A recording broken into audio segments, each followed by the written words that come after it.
Hey everybody, it's Jason from the Texas Gun Vault 2, and we're back out here in the garage for another first impressions video, and I guess a garage gun talk. Now, the first impressions video today is going to be not only on two guns that I took to the range last night, but also a gun that I've already talked about, but we'll explain why I had to take that video down, and I'm going to re-talk about it in this video.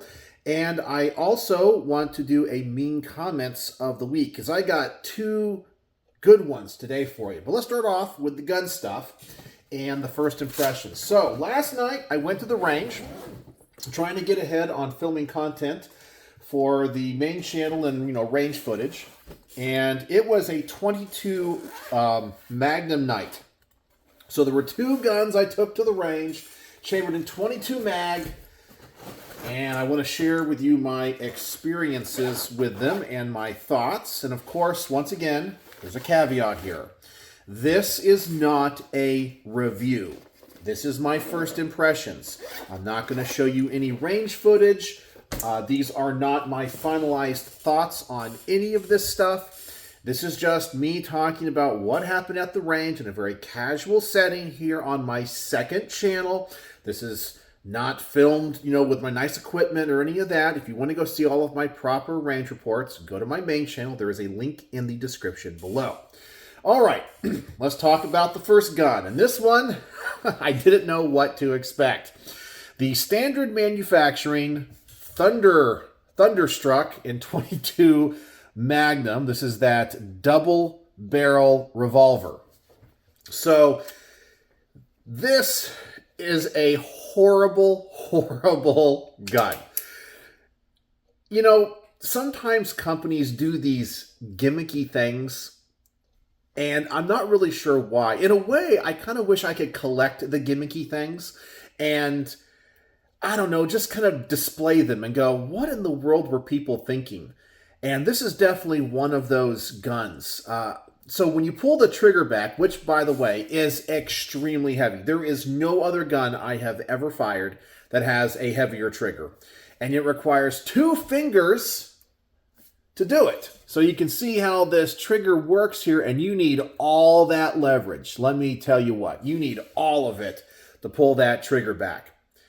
This gun is inaccurate, not because the short sight radius, but even when I really took my time and I would just pull the trigger, the very first shot, which you have two rounds come out at the same time, they're in like two different places in the target. Like when you see this range report, like one round, if I'm the silhouette here, like one round would go here, the other round would be way up here, and the barrels are side by side. They really should be parallel. And then the next time they're really close together, and then they're far apart. And I don't know, it's not an accurate gun. So if it was the sights, I think both barrels and the rounds hitting the silhouette would be pretty much together every time. And they're not. You'd have one 8 or 9 inches apart.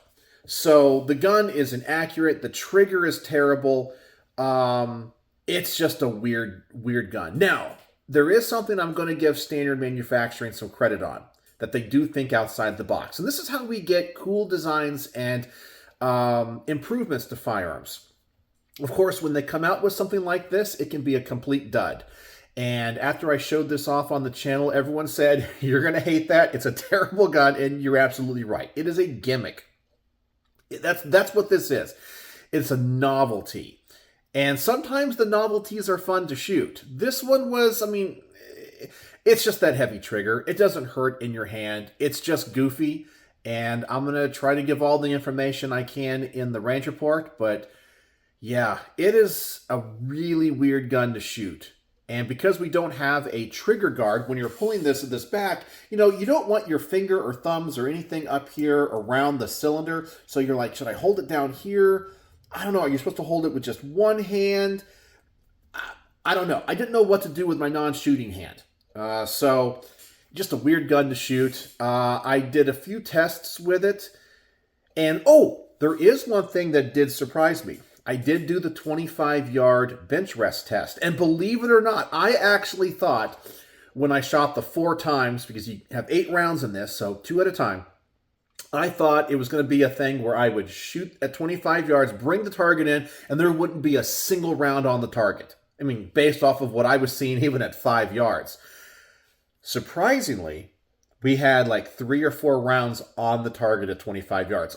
Yeah, it was kind of in the center, kind of, maybe. I mean, it was a pretty big group, so that was the biggest surprise. So, yeah, so I don't know how I'm going to structure the range report, but I took this to the range, and it is just as bad as all of you told me it would be. All right, so that is the first one here. I got a squeaky chair. All right. Next up, we got the Kel-Tec, and this is the PMR-30. Now, I do believe, and I'll have to go back, and I don't know if it's one of the videos that got taken down and never put back up, but I do believe I have reviewed this exact gun in the past. But obviously my style and I think the quality of my content is a lot better now. So it was definitely time for a re-review. And so I appreciate my friend Jack lending this to the channel. Oh, by the way, my friend Bill lent this one to the channel. He's the gentleman who is the husband of my wife's best friend and lent me all those 45 Glocks. But this is chambered in .22 Magnum, and as the name implies, it's supposed to hold 30 rounds. So I actually had a pretty good time with this gun. I had a pretty good time. I do not know why they don't call this the PMR-15, because when you start getting more than 15 or 20 rounds in this magazine, they don't feed. There's too much pressure, upward pressure on the spring. The slide doesn't have enough spring tension and power to pick up that round out of the magazine, and we had a couple of failures to feed. But if I underload this gun to 15 to 20 rounds, it runs like a top. It runs great, and it was actually very accurate for me. I don't remember if I shot it well in the past. So this is another example of Kel-Tec creating a firearm that is really good in theory, but poor in execution. It's accurate. The trigger on it is actually pretty nice. If it's not loaded to more than 20 rounds, it runs fine. And I use 3 different types of ammunition. I use the CCI, the Varmint, the Maxi Mags, and what was the other one? I think I have it here. The Federal Premium V-Shock. And it ran good. It didn't have any problems with any of the hollow points. Just overall, it was a good experience. I still don't like the fact this gun is held together by nuts and bolts, as you see here. It feels cheap. It's too thin, by the way, and it has kind of a hump in the back, and so it doesn't conform to my hand, and so it's not very comfortable to shoot for a long period of time, but it's 22 mag, it's low recoil.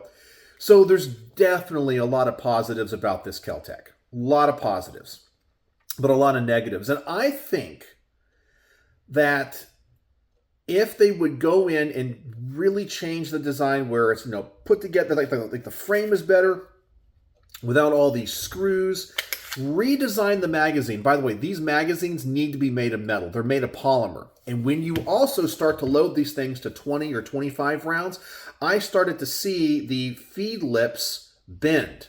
And yes, I can just bend them just using my fingers here, just barely squeezing them together. And when they're under that much pressure, I'm seeing them separate. The magazines are definitely a weak point. And you can, by the way, you can't load one of these to 30 rounds. You can't do it. Well, maybe some of you guys can, but when you do load them to 30 rounds, you ain't putting it in this gun. Well, you can, but it's not going to feed from it. So 15 to 20 rounds is about all you're going to get. But if they would redo a couple things in this thing would be an absolute winner. I still think the Smith & Wesson 22 mag M&P is a nicer pistol by far. This one's pretty good and has so much potential that I just wish Kel-Tec would up their game on manufacturing. I just feel like they cut so many corners, and that's a shame because they are one of the most innovative companies out there. All right, so that's the 22 Magnum guns I took to the range and my initial thoughts. All right, so now let's talk about a gun I talked about in my last video, which I had to take down, and I'll explain why in just a moment here. So the gun we're going to talk about now is the Hk21, which was the belt-fed HK Legacy gun. So let's get it off the wall here, and let's talk about it. So the reason I'm having to tell you guys about it is I do want this content out there. However, YouTube had a problem with my video. Apparently, the YouTube AI said that my last video was not, or they age restricted my video. They did not take it down, and they did not demonetize it. What they did is they age restricted it. Now, I decided to take it down because the more videos you have on your channel that have any types of restrictions on them, the YouTube software begins to scrutinize your channel more and more.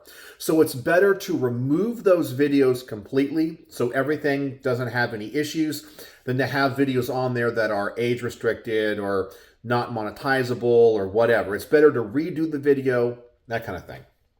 And I appealed the decision because what they claimed is that I was shooting a fully automatic gun. And this is not a fully automatic gun. This is semi-automatic only. It is belt-fed, but it's semi-automatic only. And they said, "Oh, you're shooting a machine gun. It's age restricted," which is funny because in some of my other videos, I shoot actual full auto in my range reports and my YouTube shorts. They have no problems with it. I don't know. I don't know. So I appealed the decision, and on this type of appeal, you don't get to write anything down. You can't tell them it's not this or that. And they denied it. They said, "Oh, you're shooting full auto," but it only took them like 30 seconds, which tells me that when you appeal the decision, it's done by AI. It's not an actual manual review. And I remember hearing the Yankee Marshal talk about this recently, where he had a video that got struck because they claimed he was selling firearms. And when he looked at what they said, "Oh, you're selling it at this amount," it was like his end credits. And when he applied for an appeal and said, "I'm not selling guns, I don't link to gun sales, I don't mention where you can buy anything, blah, blah, blah, blah, blah," they still denied it, said, "You're selling guns." And as I said, it took him 30 seconds to figure that out, which means it wasn't a manual review. There's a lot of these new firearms attorneys that are making content on YouTube. I really wish that instead of spending all this time talking about groundbreaking and changing the Second Amendment landscape forever, which is just clickbaity titles, instead they would get together with their buddies and go, "We need to have a class action lawsuit against YouTube because the user terms of service for us is a legal contract. So we agree that we're going to abide by their rules, and in return, they do things for us." It goes both ways. And I know I'm not the only one. I hear content creators all the time, like the Yankee Marshal, whether you like him or not, okay? I'm on his side on this. He doesn't break the rules. He does not break YouTube's rules. But they find ways and they lie about what he's doing, and they lied about me shooting full auto, and then there's no recourse. I really feel like there needs to be a class action lawsuit for firearms YouTube channels, for channels that have been age restricted, or if you've had any videos that are age restricted, demonetized, or struck, gotten warnings on that they've taken down, and that they have to clearly articulate, saying like, you are at a breach of contract because we're YouTube partners. You have to do more than just have AI look at it and then have this fake manual review, which not manual, it's AI, because there needs to be discovery. We need to have a judge say, "Okay, we're having a class action lawsuit, let's do discovery," so people can go in and go, "How are you manually reviewing this? Like, what's the real criteria?" And I really feel like we need to do that as a gun community. We need a class action lawsuit against YouTube because we need to have the discovery to find out. I know for myself, I follow YouTube's rules. I follow their guidelines to the letter, and they will say, you're not following it. And there's no recourse. There's nobody to talk to. It's automated by AI. It is, when you appeal, it's done by AI. It's not fair. It's not right. There's no recourse. And it hurts you as a YouTube partner, especially people that, would do this for a living. I don't, but this is a contract. It's a contract. It's a terms of service, and they need to uphold theirs. And I keep hoping that one of these legal, the arms scholar or whoever it is would go, we need to get together a class action lawsuit and put together all the firearms YouTube channels that have had anything happen against them. We need to band together and file a class action lawsuit. It has to happen. It's the only way things are going to change, but they're probably not going to do that. So anyway, let's go over the first impressions of this belt fed, which, by the way, I'm not going to show any range footage, which now I'm kind of worried when I do the range report. So when I film the range report on this, I'm probably going to film it two ways, one with footage, one without, or I don't know, we'll have to see. And I'll probably upload it to my Patreon channel first to see if the AI catches it and flags it for anything first. But we'll have to see about that. But this was an awesome gun to shoot. If you didn't see my first video on the initial impressions, I've never shot belt fed before. It definitely has quite a bit of recoil, but it doesn't hurt. It's actually very comfortable. The stock is awesome. It's a very heavy gun, and it's not as fun to shoot when you have to load it yourself. I mean, this is a heavy gun. It's cumbersome. And when it comes to loading the belt does not come apart, like in some modern machine guns. When the rounds are fed through the action, the belt actually kind of disassembles itself. This one, it doesn't. And so this can be kind of a nightmare to load and handle. I don't know, it just gets all caught up. And Jack, number 2, who lent this to the channel, he was right. He should probably have gotten a shorter belt. I actually figured out how to take off these links, but when you have a 200 link and you're only going to shoot 50 rounds, it's just weird and awkward. But it was a good experience. It shot like a regular HK Legacy gun. It ran like a top, and there is definitely a cool factor to it. It is not a practical gun for a civilian, but it'd be cool to shoot this in full auto. But I only shot it in semi-auto because that's all this is. It's essentially a modified PTR 91. Essentially, is what this is. So there you go. So now we have a first impressions on this gun, because I had to take the other video down. All right. So tell me, first off, what do you think about the 222 Magnum guns that I shot? My thoughts on them. And what do you think about this again? And tell me what you think about the class action lawsuit idea, because I really think that it's going to come to a time when we need to do that. Which, by the way, I have to give another huge shout out to Hold Up Displays for this awesome display. I mean, come on, guys. This thing is freaking awesome. So thank you again, Hold Up Displays. I really got to mention them in so many more videos. All right, so if you made it to this portion in the video and want to participate in the word of the day is going to be action, for class action lawsuit, because I think we as the gun content creators need to have a class action lawsuit against YouTube, not necessarily to get any monetary compensation. Well, for me anyway, I wouldn't need that, but I know there's a lot of other channels that have lost so many videos, or their channels have been taken down, and it was their way that they were making a living, that because I think it's a breach of contract on YouTube's part, if these people are not breaking the rules, there should be compensation, and we should have discovery where they have to openly say, this is how we decide.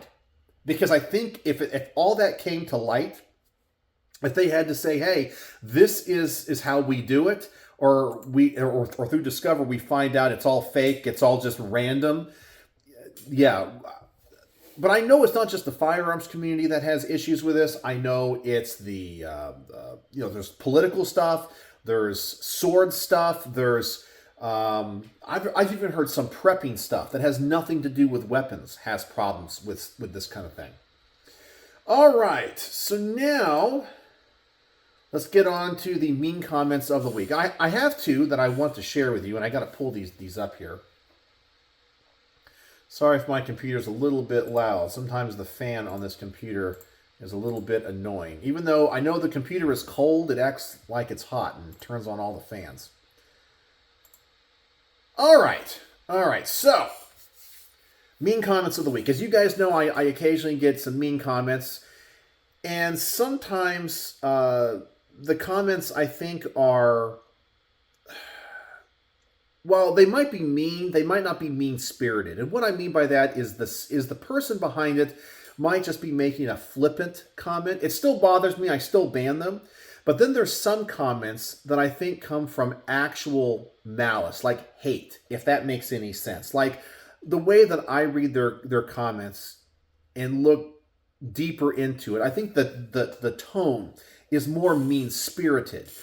And I think two of these, well, one more than the other. I'm going to save the meaner one for the second one. But both of these, I think, kind of have a little bit of that element. So the first mean comment of the week is on my range report on the Noveske N6 Gen 4 Heavy Leonidas switch block pistol chambered in .308. And Payback Endeavors said, "Do you know how to use a safety and manipulate a rifle without changing hands like a noob? Good Lord."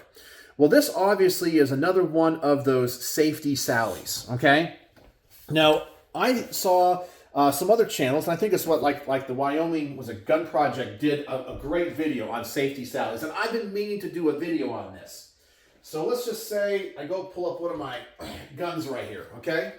Now, I'm the only one out here, and you guys have heard me rant about this stuff. So I'm the only one out here. I'm the only one that comes out here. Now, right now, I have not safety checked this gun, okay? So right now, it's Schrodinger's cat. Is it loaded or it's not? I don't know. But guess what? My finger is off the trigger.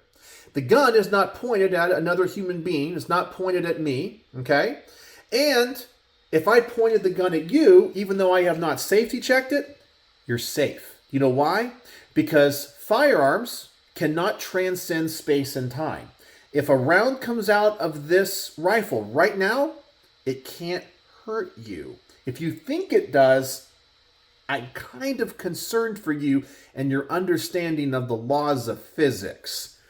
But I'm the only person that comes out here and uses these guns, sets up. So I know this gun is safe because I was the last person to check it. But as you notice, I don't have to have the gun on safe because I know it is safe because I check it. But also, while I'm handling it, I'm not pointing it at anybody. So do I need to sit here and always put the gun on safe? No, I do not, because I know it is unloaded. And guess what? Even if you disagree with that philosophy, you're not in any danger. I'm not endangering anybody else here. It's just me. So if I pull this trigger, nothing's going to happen because I know I'm here by myself.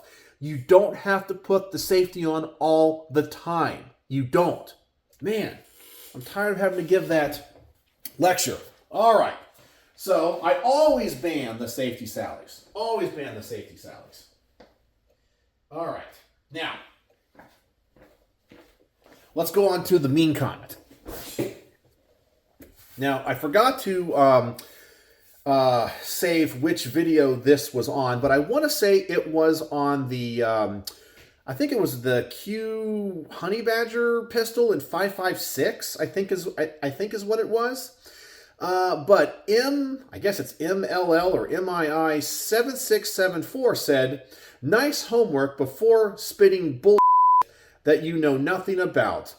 5.56 pistol straight from the factory. May not be your $9,000 top tier, but this entry level is better than most others' mid and upper level offerings. The amount of subscribers shows how well you're doing with the crowded gun tubers." You know, I don't care if you disagree with what I say. And by the way, I get things wrong in my videos. I do. And I fully admit it. I'm not going to get everything right. It's impossible to get everything right. And if you watch my main channel, one of the things that I do that others don't is I try to engage with you with my eyes. That I do write down a bullet point script, and I know generally what I'm going to say in each session, but most of the time I'm talking off the cuff. I know what I need to say in each section, and I'll sometimes forget things. Sometimes I will misspeak, and I'll catch that in the editing. But I try to engage with you like this. Now, other channels like Small Arms Solutions, when he's talking about a gun, he's looking at a piece of paper. And there's nothing wrong with that. That's his style, and I think it's fine. That's not my style. I don't want to read off a piece of paper. So I'm going to get things wrong from time to time, and I fully admit it. Or sometimes I'll forget to say something. Or sometimes I will, for example, somebody got mad at me in one of my videos because I believe it was an 11.5-inch SBR, or barreled SBR, is really a 10.5-inch SBR. And I got that wrong, and oh my God, you would think that I have offended them and called their mother a name. Oh my God, it was the most bizarre comment I've ever seen. But it's fine. I'm going to get things wrong. But I can go through all the big gun YouTubers and find that stuff. The one thing that bothered me a little bit, actually, okay, it doesn't bother me. It just shows me his state of mind and how, you know, I want to say mean-spirited he is. He goes, the amount of subscribers shows you how well you're doing with the crowded gun tubers. Now, that one, okay, it bothered me more than most, I guess, because, you know, I spend so many hours creating this content. I mean, I can't tell you how many hours I do. It's like having a second job. Imagine working a 45 to 50-hour job during the day, and then coming home and having a whole nother job at night. And that's what this is, okay? And it is a passion project. And I know that what I create, and this, my style is not the most popular, but I'm not trying to be the most popular. I understand that I'm not the most charismatic. I don't have the deep voice. I don't got the beard. I don't be all kitted out. You know, I don't go out and do gimmicky stuff where I blow up pumpkins with tannerite. I don't do goofy entertainment videos. I totally understand that I'm not going to grow and I'm not trying to. I do this because I love it. And the truth is, if nobody watched, I would most likely still do this because I do this more for me than I do anybody else. Now, I know if I put out content, I'm going to get my, you know, small group of people that like my content and follow me. And I have that. And honestly, that's kind of what I love. Like the people that interact with me here, you guys that are watching this and leaving comments, or the people that always leave comments on the main channel, that's honestly who I do it for.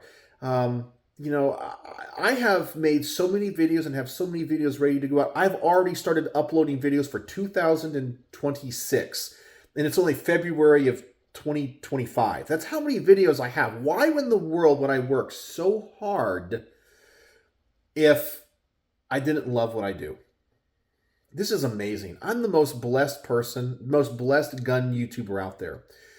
And this person completely misunderstands what this is all about. It's not about getting big. It's not about getting famous. But that last comment, of course, if I get something wrong, which by the way, he didn't say what I got wrong in that video, if you notice that. So it was all personal attack is what it was. But that last comment that he's trying to dig at me, you know? And I feel sorry for those people that he doesn't know who I am. He doesn't know my backstory. He probably doesn't know I lost my original channel. I was up to, you know, 45,000 subscribers. I'd probably be at 100,000 by now if I hadn't lost that original channel. He doesn't know the hours that I put into, the passion that I put into it, the connections that I have with other people. He doesn't know that. And his immediate reaction to disagreeing maybe with my assessment of a firearm is to lash out and go, "You're a nobody. Look how many little subscribers you have." I feel sorry for those people. I really do, because that's all they have is meanness in their heart, hate in their heart. He doesn't even know me, and he hates me because of an opinion? Man, I'm on his side. You know, we're all here in the gun world, but sometimes I read comments like that, and I've said this in the past, and it's like, you know what? Maybe the anti-gunners are right. Maybe they are. Maybe people like him should not have guns.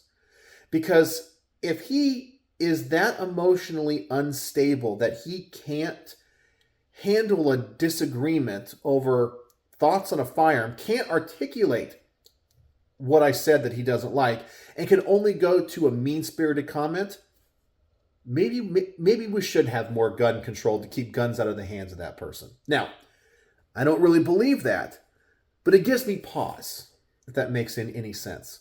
And I don't understand why people in the gun community like to eat their own. Why? If you don't like me, click away.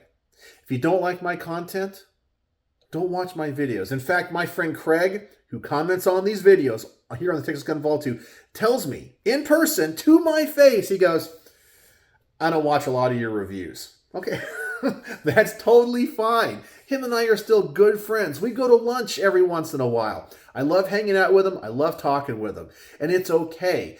I understand that not everything I make is going to be everyone's cup of tea. And that's okay. But he can tell me that to my face and be nice about it. And we go, yeah, you know, I get it. You're not into this. Or you don't like it when I do this, you know?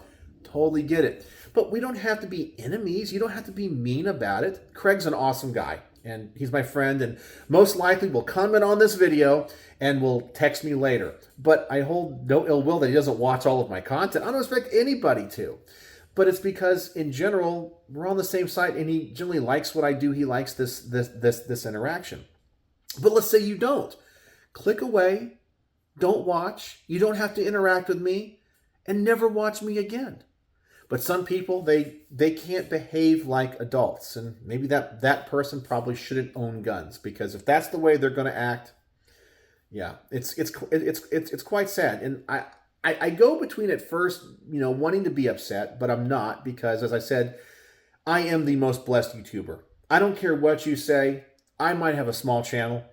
I love what I do. I love creating this content. I'm passionate about it. It brings a smile to my face, and I get to shoot some of the coolest guns that no other content creator does.